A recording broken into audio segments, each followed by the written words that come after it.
A long time ago, people got sick, and no one knew why. We were there. They said there were no answers. We found them. They said there was no hope. We found it. We were pioneers. Since then, our world has changed.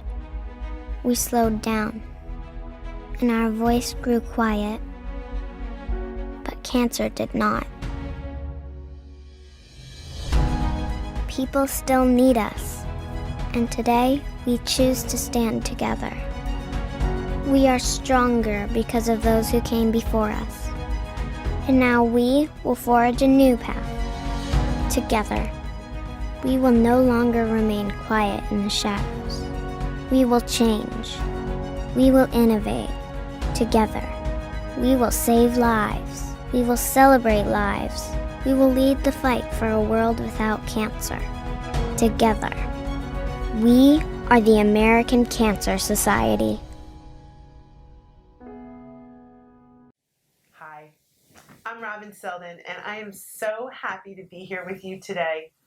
I wish I could be looking at all of your faces and feeling that energy from the room, but we couldn't be together physically, and I'm just happy that we're together virtually. I have to say that our opening video could not be more perfect to set the tone for this afternoon. Honestly, she was so right. We are stronger together because of our 107th year history.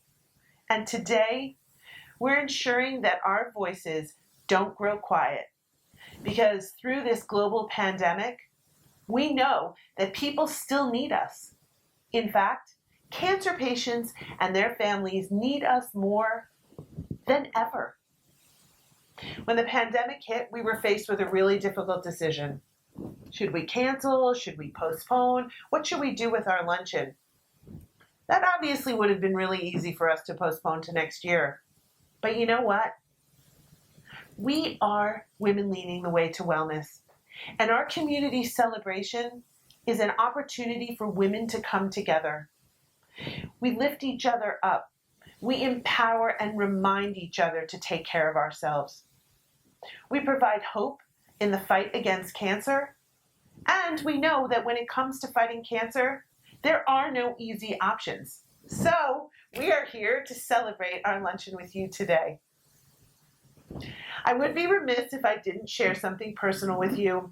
It's kind of relevant when it comes to our Choose You mission. And I think it's really important for you to hear. On Friday, October 16th, I went with my Choose You card that told me and reminded me to get my annual screening at the dermatologist. I walked in, I'm ticking off my full body check, and we go through the full body check, and my doctor says, you know what, I see something here that I'm not liking. It's like the black sheep among your moles, and it's actually pink. I think we should send it in for a biopsy. And I was like, okay, whatever. She's like, don't worry, it's probably nothing. But you know what?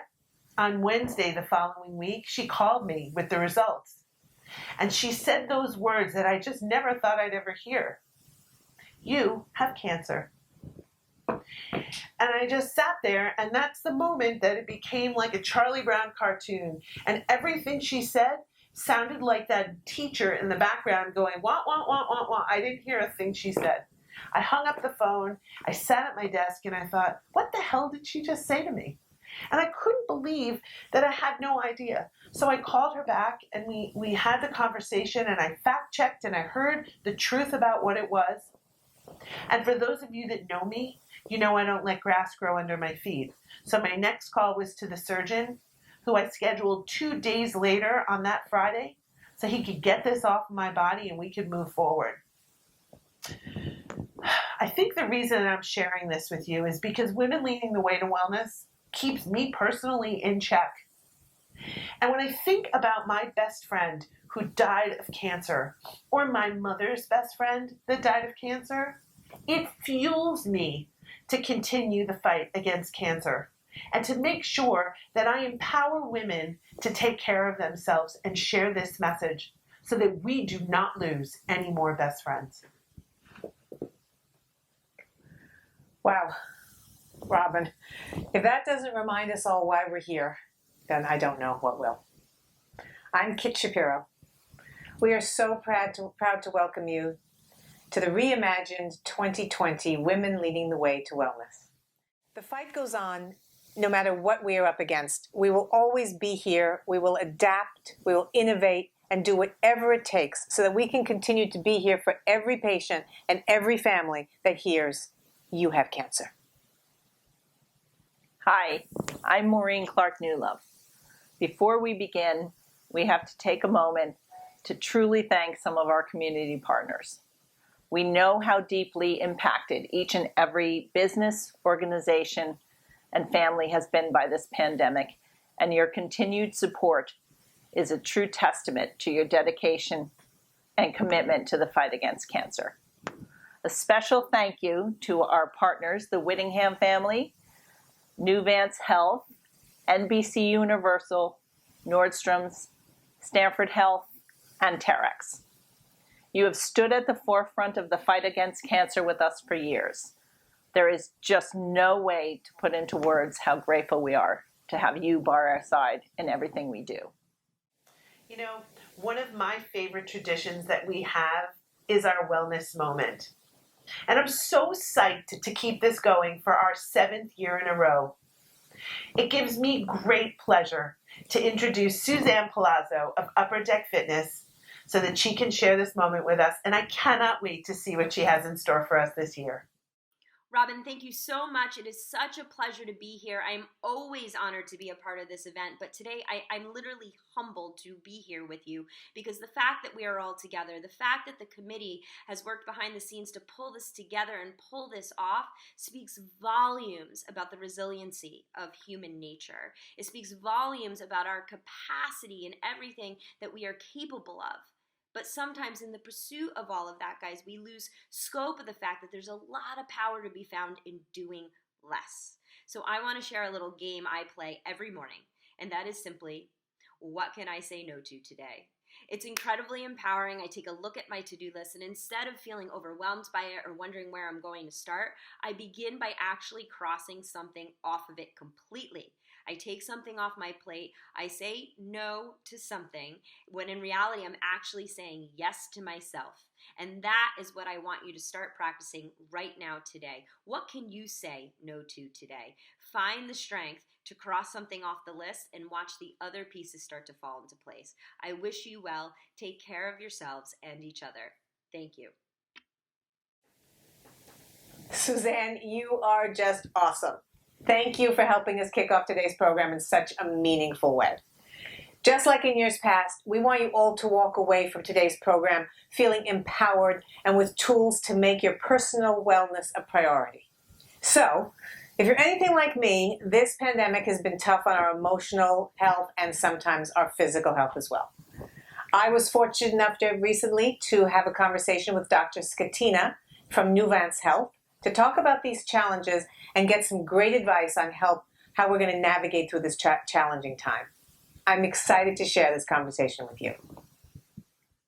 Thank you so much for joining us today, Dr. Skatina. We really appreciate your taking your time out of your busy schedule. You're welcome. Thinking about this time we've had during this pandemic, that how women we've had so much more on our plates. I think, given that most of our everybody's home, even our adult children. I know for me that's true. My adult children are home, and I'm concerned, and I think we're all wanting to talk about what the importance of women focusing on their own health and putting their own health first, which is hard to do when you've got your family, pulling in all different directions. Can you give me some suggestions maybe as to what you would say to women right now? Yeah, so there's a lot, I think, to say, and I think it's much easier to say than to do it. And I also think there's a lot I should say to myself, right? So the things maybe I would say to myself, I think it's important, just thinking about me, it's important to have a routine and to try to put myself time somewhere on my schedule. And for me, that has to be first thing in the morning before my kids wake up. So, because otherwise I probably won't find that time between my kids and my day. I think it's important to also be realistic, and while we might enjoy like the 1 hour yoga class, it's probably more realistic to do a 30-minute something, right? Whether that's like meditation or some sort of exercise that makes us feel good. And then at the same time, that's not always going to work out. So I think the other part of it is to be forgiving of yourself, and that when your perfect plan for how you're going to be really healthy and really mindful just totally blows up, just to understand that that's what happened today, Right, and let yourself off the hook for that, right? Yeah, Just, absolutely. cut yourself some slack. I think so. That's true. So I know for myself, when we heard that everybody was quarantined, and I thought, okay, I can't go to my doctor. I can't go get my mammogram. I can't go get a colonoscopy.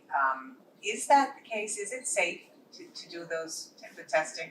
So I think right now, for the most part, it is safe. I feel that as a physician and also as a patient. I just had my mammogram last week and I felt really safe doing it. But I also think there's a lot of personal decisions that we have to make and a lot of risk calculations. So if patients have questions about the safety of the screening procedures that I recommend, so I recommend a lot of lung cancer screening, I'm really, really glad when they ask me about that. What are you doing when I go to get a CAT scan to keep me safe? And I'm really looking forward to the opportunity to tell them about the processes that we put in place to keep them safe. I know that I've been in talking, with the committee and talking about our Women Leading the Way to Wellness program, and what the implications are going to be on our healthcare going forward with so many of these tests being neglected ourselves. Yeah. I mean, I have been, similar to you, I just get caught up and think I'll just keep postponing it, especially now, can't do anything, can't go anywhere, don't want to go to a doctor, and what that could mean for the future for not only myself, but for the next generations who aren't going to be on top of their healthcare as much as they should be. Yeah, I worry about that too. There's a few articles that have been written about what potential risk we're going to have in terms of cancer outcomes because people are being told to put off screening, or because people feel that they do need to put off screening because of a sense of personal safety. And it's really scary to see that these are all predicted outcomes, right? We don't really know what's going to happen, but there's a prediction that more people are going to die from cancer because we're putting off screening. That's really scary. And it doesn't set a great example for our children, especially as mothers. Yeah. And our kids are watching us. Yeah. And I think it's a really important piece to focus on, is that, you know, our kids really need to be on top of. Healthcare's changed so much. I know for my kids are young adults, that I want them to know that they need to be, you know, we have a history of cancer in my family, and so they need to be on top of their screenings, and that means starting young, being aware of taking care of themselves and their health. Yeah, absolutely. So making it a routine so they see it as well. Yeah. Thank you so much for your time today. I really do appreciate it. Is there anything else you want to say while I have you here that you think is very important that women should know? Yeah, thank you. You know, I think in addition to us kind of pursuing health in all of our different ways that we can, I feel really fortunate that during the pandemic I've been able to keep myself safe and relatively sane, but I also think it's important to recognize that there's plenty of women who can't always keep themselves safe, and especially when the pandemic is keeping families at home and providing fewer opportunities for connection outside of our home, that women who have struggled with relationships prone to domestic violence could be even at a greater risk right now. So I think it's important for us to realize that that's a reality, and to reach out and connect, and to encourage people who may not feel safe all the time to reach out and connect as well. And I do think that Women Leading the Way to Wellness, one of the things that we try to emphasize as women taking care of each other, and checking in with each other. And that sometimes this is a very good example as to sometimes just, you know, making that call and making sure that someone you know is okay and feeling okay on so many different levels. Absolutely. I think we have to fight the isolation that this pandemic can create, right? And to just work hard to remain connected. No question about that. Well, thank you. I so appreciate your time and everything that you're doing, and being on the front lines. No question about that right now. Thank you so much. Thank you for having me. Thank you, Kit and Dr. Schetina, for sharing that amazing conversation with us. It is so important that we make wellness a priority. We need to check in each other. Like Dr. Schetina shared, so many people have missed their screenings due to COVID. And you know what? What's going to happen is that's going to result in over 80,000 cancer diagnoses. And what's worse, they're going to be a later stage cancer. So, ladies, this is kind of important. You need to get your screenings. We need to make this a priority. I am standing here as an example to tell you that it is safe to get your screening, and then we need to make this happen. Now, while we're on the topic of self-care, I thought it would be fun to highlight one of our Wellness Box products. I am honored to introduce our friend and last year's keynote speaker, Indy Lee. She's here to join us and to share her amazing discovery kit that's included in your wellness boxes. Take it away, Indy. Thank you, Robin. I am so excited to be here, virtually that is. Listen, guys, I understand how difficult it can be to carve time out for ourselves, especially in the current state of the world. And that's why I wanted to set you all up with tools for success, right? To help establish a self-care ritual, which is so important for our wellness practice. And that's why in every wellness box is our discovery kit. The Indy Lee discovery kit has 3 items in it, and they're exactly everything you need to start your ritual. So you're going to get our brightening cleanser. It's one of our best sellings, our world-renowned CoQ10 toner, and then last but never least, our squalane facial oil. So what are all these for? Very simple. Your brightening cleanser is your face wash. You can use it every morning, every night. It is going to clean your face. It is going to remove your makeup. And what's really amazing about this product is you can actually leave it on a cleansed face for 5 to 10 extra minutes, and it will work as a gentle exfoliating mask. And it's just a nice cream, like gel cleanser. Then you have your CoQ10 toner.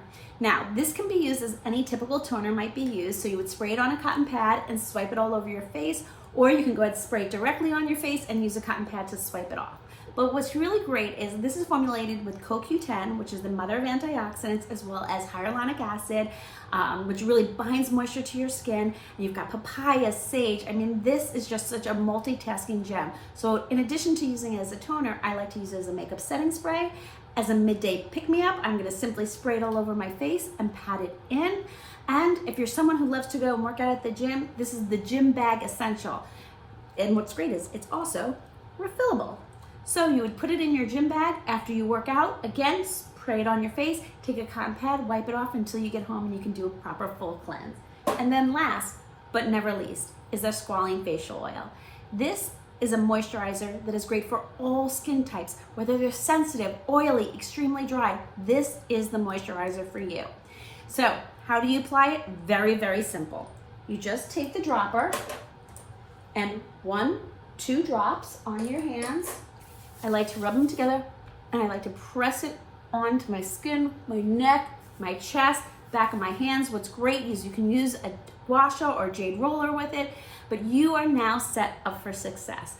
Everybody, just wishing you all well and health, and thank you for allowing me to be a part of your event. Be well, everyone. Thank you, Indy. I can't wait to use my Discovery Kit. There are so many little things we can do to carve out time for ourselves and to work to ensure that we're feeling good physically and mentally. Okay, we've all been sitting for a while, and I don't know about you, but I could use a stretch. If you bought the box, grab your fitness bands and get ready for a demo from Performance PT. Thank you so much for that introduction. I'm Christina, Pilates instructor at Performance. And I'm Meg, a personal trainer here at Performance. And we're so excited to be a part of Women Leading the Way to Wellness. So today we've prepared a simple exercise routine to do with just the resistance band. Since the pandemic has hit, our lives have been turned upside down and our exercise routine is not top priority. This routine that we prepared for you is something simple that you can do at your desk after a Zoom call, after lunch, in the morning as part of your routine, in order to keep your health at top priority. All right, so first we're going to start with a couple mobility exercises. So starting with our thoracic spine or our torso, we need to put the band just around our wrists. Just lightly pull apart, and your eyes, your head, and your chest are all going to follow each other as you pull apart and rotate, nice and controlled. So I'm pulling myself in and out of positions. All right, and then you go to the other side, so I'm using the chair as a point of axis. If that's too hard, you can just put the band down and just use your hands as you rotate out. And if you want to get a little bit more of your neck involved, we can just do some neck rolls. So sitting here, you can go ear to your shoulder, nice and controlled, pull yourself out of it, and then to the opposite side. Ear towards your shoulder, pull yourself out, just stretching out the whole side of our neck into our shoulder. Moving on, we have some exercises that are a little bit more advanced with the resistance band. We're going to start with some planks. We're going to warm up your core, get a little bit of the hips working. So you're going to place the band around your ankles. You can go straight on like that. If you want a little bit more of a challenge, you can go ahead and twist the band so you get a little figure 8. The more twists, the harder that resistance is going to be. So we're going to come into a plank position. Forearms is going to be most challenging. If you press up onto a tall plank, you're going to get a little bit more work out of it. And if you need to, you can also go on a chair or some elevated surface. So we're going to just hold this plank, abs nice and tight, pressing through the shoulders, keeping the tops of the shoulders nice and relaxed. And you're going to tap the foot out to the side, bring it back in, alternate sides. We'll take that 10 times on each leg. Then we're going to go back onto our backs, bring the band over your feet. Again, you can do it open for a little easier resistance, crisscross if you want to increase the resistance. So you're lying on your back, you can keep the head down, arms at your sides, or for a bigger challenge, bring the fingertips behind your head, look up at those knees. Drop your lower ribs down into the ground and stretch one leg out and switch. Good, exhaling as you press, and again 10 times on each leg for a total of 20 reps. All right guys, now we're gonna start with some lower and upper body. So we're gonna put the band just below our knees. If you need to make it a little bit easier, we can go bands above the knees, a little bit harder, be about mid-calf. So from here, we're gonna go hands pushing together, feet in a comfortable squat position, so just outside your hips. You're gonna push out against the band and then pull your hips down between your heels and then explode back up. So this is gonna target our quads, our glutes, strengthen our lower half to help protect our lower back. All right, for our last exercise, we're gonna go back up into a plank, but we have the band around our wrists. Okay, so we're gonna go high plank, so hands down, pressing through the fingertips, same position as earlier, and we're gonna tap out to the side. This way we're working some of our scap muscles in our back, all right, and just strengthening the upper back to also help improve our posture. So we can go around in a clock formation, or we can just go out to the side. We can go anywhere from 30 seconds, or we can go for reps, about 12 to 15 reps. Thanks for joining us. We hope that you found some exercises that you can incorporate into your daily routine. If you have any questions or want to find out more, you can find us at Performance. I'm Christina. And I'm Meg. Have a great day. Thank you, Performance PT. I feel all rejuvenated. I now have the pleasure to introduce to you a familiar face to Women Leading the Way to Wellness, Lucinda Cross. Yes, thank you so much, Kit, for this amazing introduction, and the American Cancer Society for having me again for one of my favorite times of the year, where we discuss women's wellness. And brace yourselves, for the purpose of today, I would like to introduce you to this amazing woman, Allison, whose love story not only talks about survival, but it talks about the purpose and the need and the reason why we are here today. Hello, my name is Allison Grote, and if you don't mind, I'd like to tell you a little love story. Back in the summer of 2014, I was 31 and just starting to dip my toe back into the dating pool. My friend had convinced me to give a dating app a try. It never really seemed like my type of thing, but the older you get, the smaller and more shallow that dating pool seems to get, so I bit the bullet and agreed to go on my first and subsequently last dating app date that August.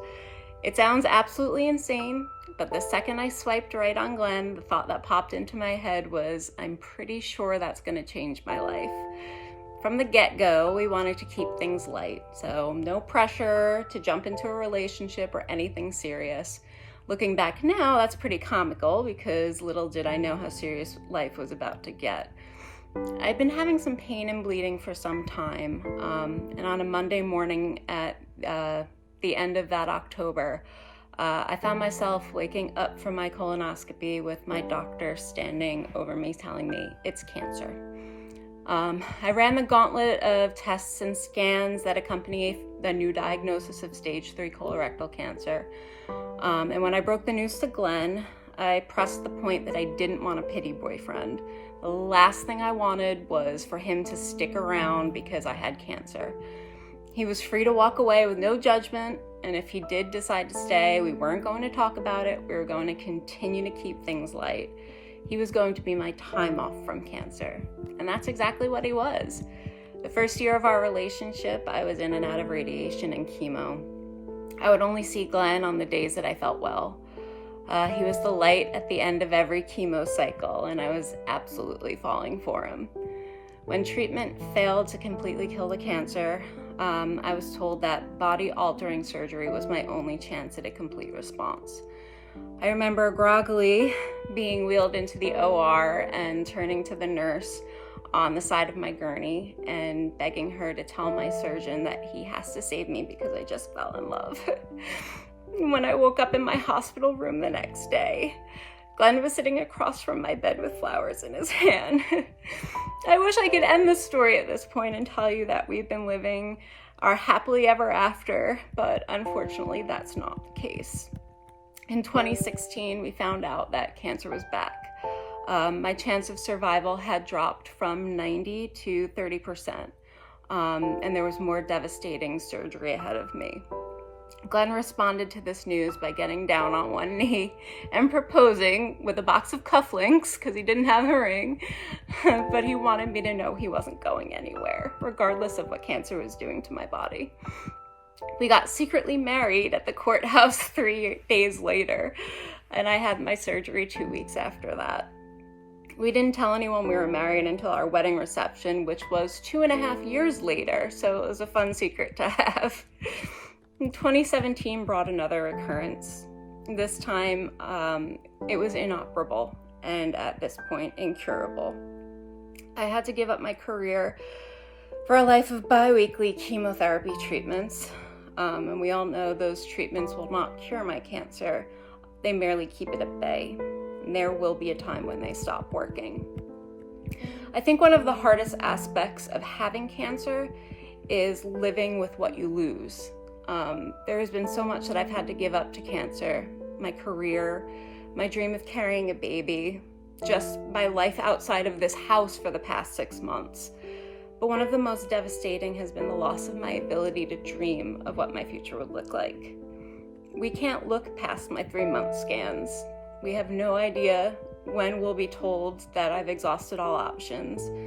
In the lead up to our wedding day, I was deathly afraid that I was going to have to walk down the aisle knowing that the vows that I was about to make had an expiration date. I would give anything to dream about growing old with my husband again. This is why the work of the American Cancer Society is so important. The money raised tonight for research funding gives me hope that there will be a curative option for my cancer in the near future. And we're almost there. In just the 6 years since I've been diagnosed, multiple new options have been brought to the trial stage, many of which would never have gotten there without the critical funding provided by the American Cancer Society. What you give matters. I'm living proof of that. It's incredible to know that you have the power to give me my life back. I don't take that lightly, and for that, I want to thank you. Thank you for watching. Thank you for listening. Thank you for donating. And on behalf of the millions of cancer patients and the people that love them, thank you for giving us our futures back.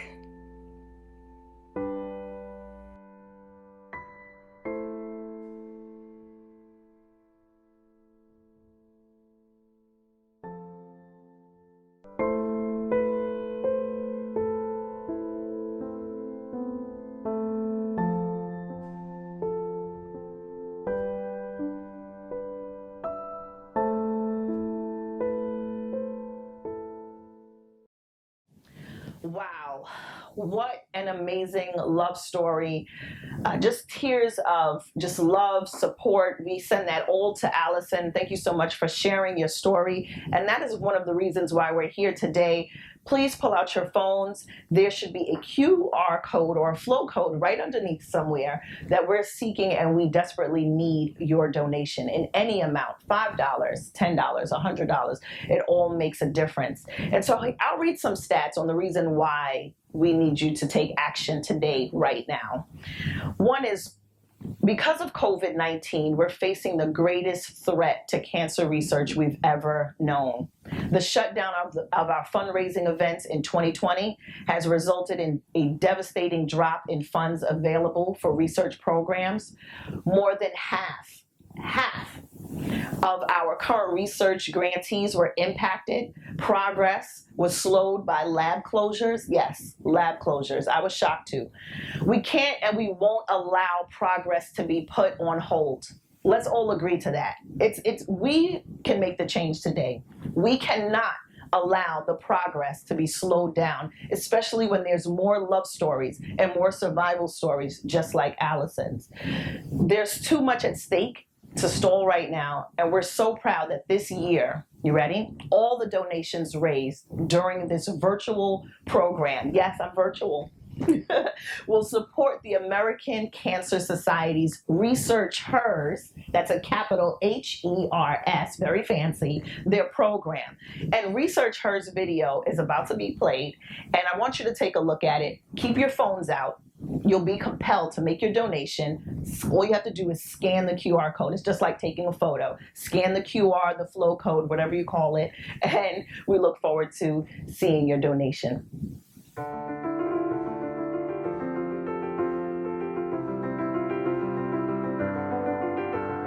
What does it take to outsmart cancer?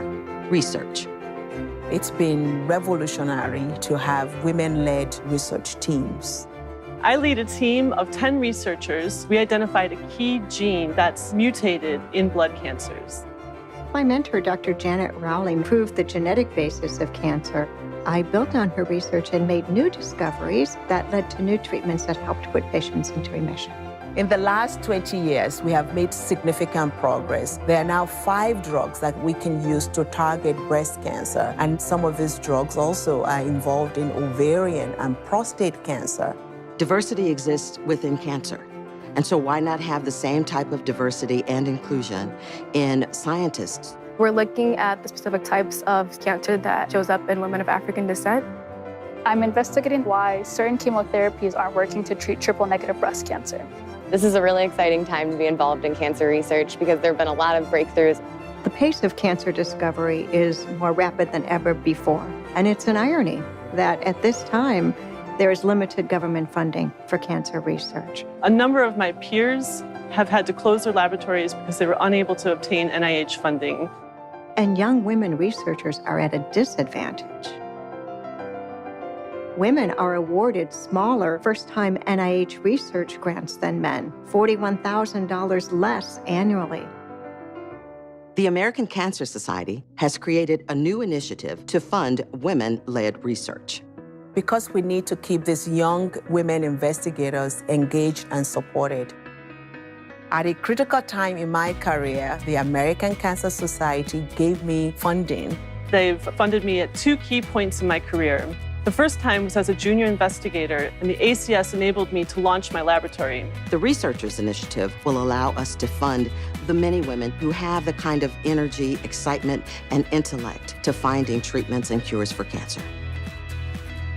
I'm hoping to find a cure for leukemia. I'm hoping to use genetics to help patients live longer and better lives.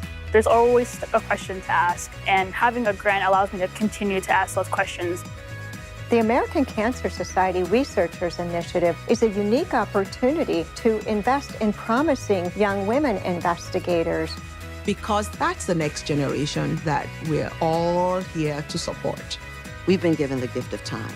And so we want to ensure that we're investing not just our time, but our talent and, yes, our money in finding ways to find cures and hope. Together, we'll find a cure.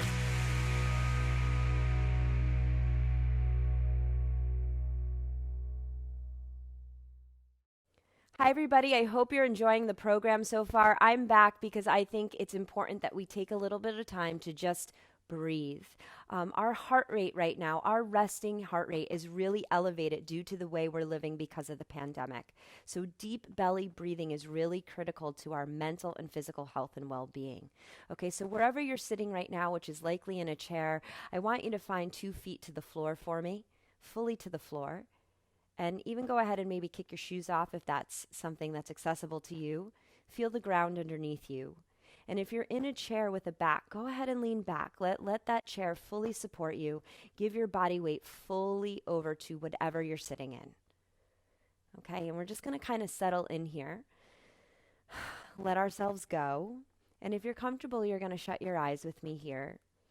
It's kind of the beauty of being in our own space. We don't have to worry about what we look like. And as you start to feel the weight of your body into the seat, I want you just to take a second to acknowledge how you're feeling here today physically. So if you're tired, acknowledge that. If you're feeling heavy, acknowledge that. If you're feeling energized, whatever it may be, honor it and do so without any judgment.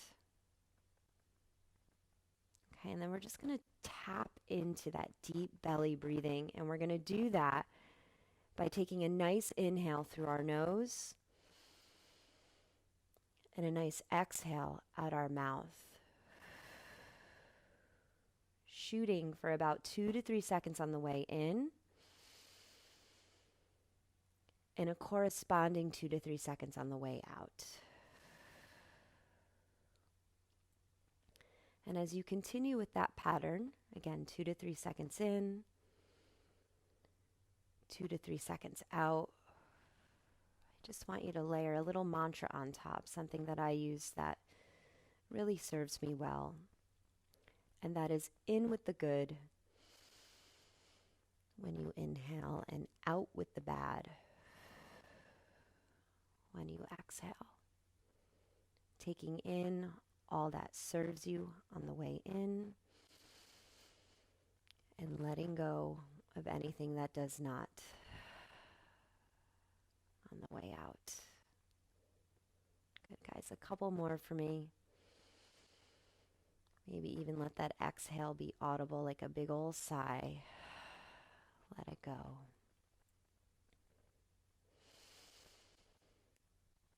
Excellent. And then when you're ready, just gently open your eyes. Feel the sensation of feeling grounded in your space, and realize that in just 60 seconds, we brought ourselves back to earth, and that we have the capacity to do that at any time. Your breath is literally just a breath away. So be well, take care of each other and yourselves. Talk soon. January 7th, 2013 is a day that I'll never forget, because that's the day that I was diagnosed with breast cancer. My family doctor called me in and said, it's not good.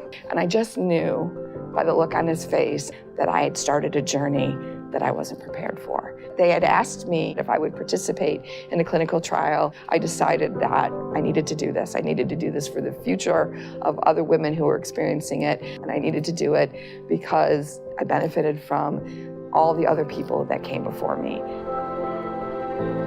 My name is Dr. Reshma Jagsi. I was very fortunate to receive a Mentored Research Scholar Grant from the American Cancer Society. That was a career development award that provided me very early in my career with protected time and mentorship and training necessary to build my career as an independent researcher in the area of breast cancer. When individuals donate to the American Cancer Society, they can have faith in the fact that this is an organization that supports researchers who are actually really striving to make a difference in this disease. I was the direct beneficiary of these resources, and I wouldn't be able to do the things that I'm able to do today, leading national trials, publishing studies, helping patients. I wouldn't have been able to do that without that support. And what the American Cancer Society does is it puts together all of those donations in a way that can make a true, meaningful impact. Dr. Jagsi, if she was sitting right here, would tell you without a shadow of a doubt that her clinical trial cured my cancer.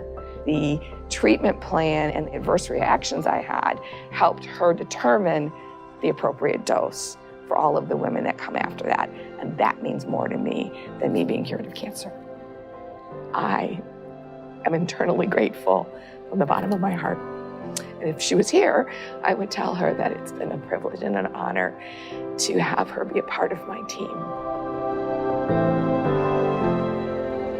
My hope is that from the sacrifices that Tess made here to participate in this clinical trial, and that from all of the resources that were provided by hundreds and thousands of donors to the American Cancer Society, that we will make advances that will end a disease that has affected far too many women, women I know, women that every person watching this will know. I hope for a day when there's no cancer. I hope for a day when nobody has to go through what I went through. We can't get complacent. The fight's not over, and we cannot give up the fight, so we need to continue to donate.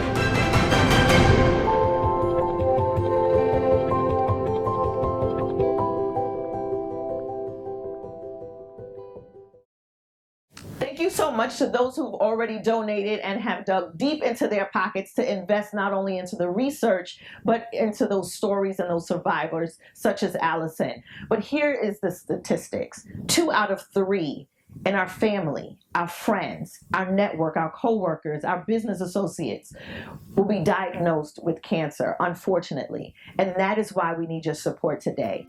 Okay, we now have a fun challenge for you. We'd like you to all post on your social media how you are going to choose you. Use hashtag ChooseYou, to share your inspirational messages and hopefully inspire others to do the same. This commitment to continuing the fight against cancer that we've seen here this afternoon is incredible.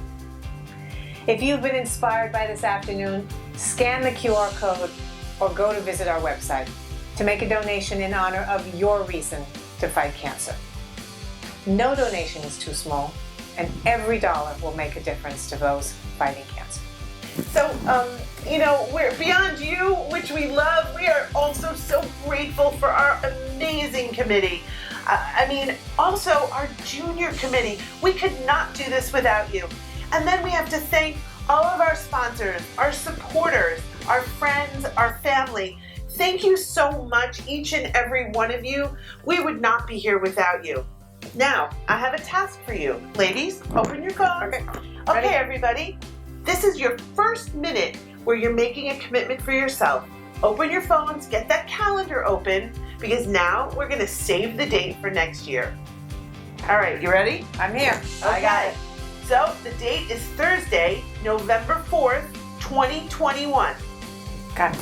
You got Woohoo! it? Yep. It's in. All right. Well, ladies, I cannot wait to celebrate our 8th annual Women Leading the Way to Wellness on November 4th next year. Thank you all so much for joining us this afternoon. We cannot wait to see you in person next year. And don't forget to choose you.